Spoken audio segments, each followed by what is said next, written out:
What's up, fellas? Well, hey, look at the sunburn. Actually, I'm not too bad, but that's bad. That is sunburn is awful. See, you didn't know I was going to do that. Just throw the camera right in your face. Bam, just like that. But hey, we were on Lake Okeechobee today, doing a little bass fishing and bluegilling. And what else we got going on? I think we're going to Alabama. That's right. We're going to Alabama tomorrow morning early, and we're going to film up there. So in the meantime, I've got something special for you. So here's what we did when we were at the last tournament, which was, where were we? Where was the last one? I forget now. What lake was it? Chickamauga. Oh, yeah. Chickamauga. Yeah, so what we did is we sent Rob out with BLAT on one of the days of practice, and he did a great tip. He did a great tip talking about the importance of fluorocarbon to braid, when to use it, when not to use it. Such a great tip.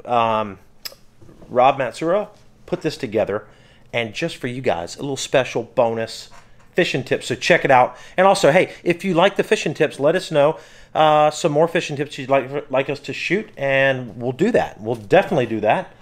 And anyways, thanks for hanging out, and enjoy the tip with BLAT, world famous BLAT. Here you go.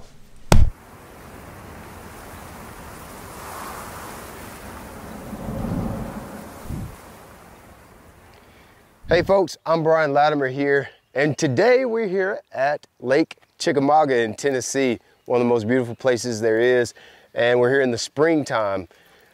One of the things I like to use the most in the springtime is a wacky style soft plastics, shaky heads. You know, it's just time of the year where I like to keep a soft plastic in my hand, and most of the time when I'm using a soft plastic, I'm using a spinning outfit.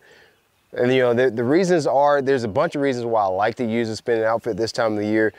Honestly, it's quite easy on me, you know, just on my elbows, and I'm very efficient with a spinning rod. I can cast light lures a long ways when you're talking about using a spinning rod this time of the year. Where I live, there's a lot of clear water. And right here where we're fishing, you can see the water's clear, so I'm gonna be using a lot smaller line.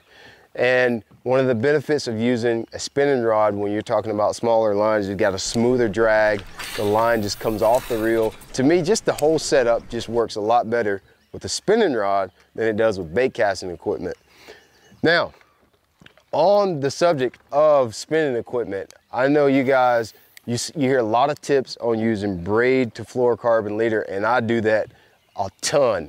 The advantages of having braid to fluorocarbon, I mean, there's tons of advantages. Number one, you can cast much further with braid to fluorocarbon. The sensitivity is great. The best part about it, you guys already know that you use braid to fluorocarbon on your spinning reels. You can keep that braid on your reels a long time. A lot of the baits that we use, like a drop shot, they can swirl around and they can cause a lot of line twists, and you get far less line twists when you're talking about using braid on your spinning rods.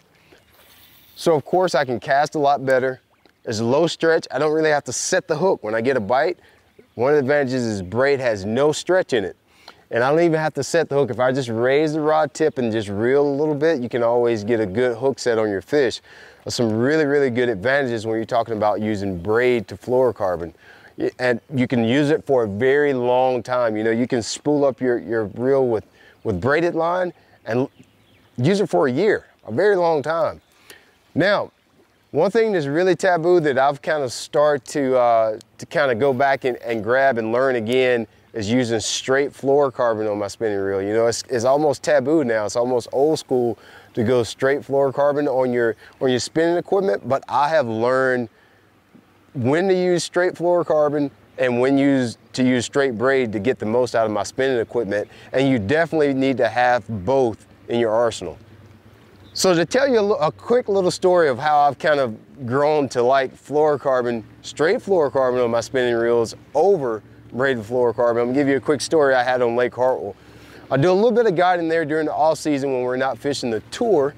And one of the things I love to do is throw a little 3-inch swim bait over brush piles. You can get spotted bass to come up over 30, 40 foot. They'll come up and grab a little 3-inch swim bait just like they will a topwater. Well, we were fishing one day. It was extremely windy, and especially with the swim bait, you kind of got to let that bait cascade down on a controlled fall. You know, you're not letting it go down on a slack line, but you're just kind of letting it go down on a controlled tight line. And that can be extremely hard to do when you're talking about fishing braided line. One disadvantage of braid is it's very, very light and it catches the wind really easily and you can have a lot of bow in your line. And what was happening is the guy in the back of the boat had straight fluorocarbon, which I considered to be, you know, well, you just don't know what you're doing if you've got straight fluorocarbon on there. I had to be the fancy guy with the braid on there. And it was really hard for me to control the way my bait was getting down. And the wind was actually pulling my bait along, and my swim bait wasn't getting down to the correct depth to get a bite. Well, long story short, the guy in the back of the boat ended up whipping my butt that day. I'm talking like 10-1 throwing the same bait, but he had it on straight fluorocarbon. And something I learned is that fluorocarbon is a heavier material. When it's windy, you can control the bow in your line much better with straight fluorocarbon. You may not be able to cast as far, but you're controlling your distance and being able to feel what you're doing with your bait is much better with straight fluorocarbon. So that's the situation that you can use braid or use straight fluorocarbon over braid to fluorocarbon. Another situation that I've learned is I really like, in the same sentence, I like to throw small swim baits, reaction baits. I'll even throw crankbaits sometimes, smaller crankbaits, little number 5 shad wraps, little handmade plugs. Especially if it's windy, I'll use a spinning outfit because they just work you to death with bait casting equipment. And you can use a spinning setup to help you get the bait out there. And once again, you're using 8-pound Tesla line a lot of times for that situation. And just a smoother drag helps you fight fish and you can keep fish on a lot longer.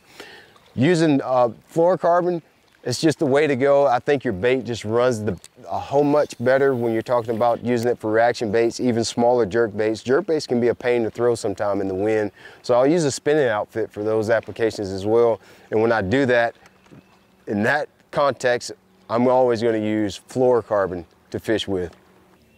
So here's the next reason I like to use straight fluorocarbon over braid to fluorocarbon. And I noticed this when I was filming with a friend where we were trying to capture some underwater footage. With braid to fluorocarbon, just the smallest rod tip motion, you're manipulating that bait a lot more than you probably realize.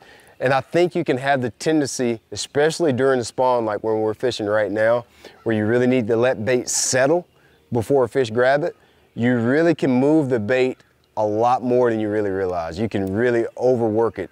So I like to switch to straight fluorocarbon in situations where I really want to soak that bait in. If there's a really high percentage area, dark spots, if I'm fishing the back corners of docks and I know fish are spawning on them, and I really want to soak that bait, go to straight fluorocarbon. That little bit of sponginess, you'll be surprised how that helps you keep the bait in the strike zone longer. With braid to fluorocarbon with no stretch, when you're just shaking your rod like that, every time you move the rod tip just a little bit, that bait is moving, you know, a foot at a time, 18 inches at a time, and you're pulling it away from that fish a lot faster than you probably want to. So try that out for sure. Try that during the spawn or when fishing is just tough in general and you really want to slow your presentation down, go to the straight fluorocarbon. You're not going to overwork the bait, and I think you'll get a couple extra bites doing that. So I'm going to give you another tip. Try braid to fluorocarbon setup versus a straight fluorocarbon setup. Take it to the pool, take it somewhere where you got clear water, take a buddy and get a camera. I want you to see exactly the difference in the bait action when you're talking about using braid to fluorocarbon. With braid to fluorocarbon, you'll be absolutely astonished at how far you'll pull that bait with just a little bit of rod tip action, just a little bit of rod tip manipulation. You're pulling that bait a lot farther than you feel like you are. And that can make a huge difference in getting bit or not getting bit at certain times of the year. All right, so there's a bass right here on bed. There's a little breezy. It's not exactly the breeziest right here, but I've been using my straight fluorocarbon setup because I know I can control it a lot better. And I can put that bait down in the bed right now without worrying about the wind blowing up my line and pulling my bait off the bed because I'm fishing a weightless bait. So it's every little piece of wind that I get that blows my line is going to pull that bait along. But right now I can put it down in the bed and it stays exactly where I want it to because I'm using straight fluorocarbon. See, he's going to grab it. He's going to grab it. He's getting a little agitated. Here he comes. Here he comes. Grab it. Get it. There he goes. Got him. Oh. Now that I got him to bite, I know I can catch him. You get them to bite one time, they're usually pretty aggressive the next time. One thing you'll notice, as soon as I flip my bait in there, I put my rod tip in the water. That keeps the wind from blowing my line at all. As long as your line's in the water, there's no chance of the wind catching your bait, catching your line and pulling it off the bed. Put that line down on the water. One thing about spawning fish, you'll notice they always have a little spot in the bed that really ticks them off. There he goes. That's the spot right there. Oh, you little sucker. There he goes. There he goes. He's got it. Got it.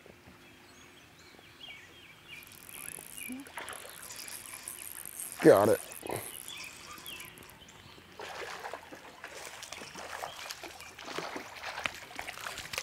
All right. Oh, yeah.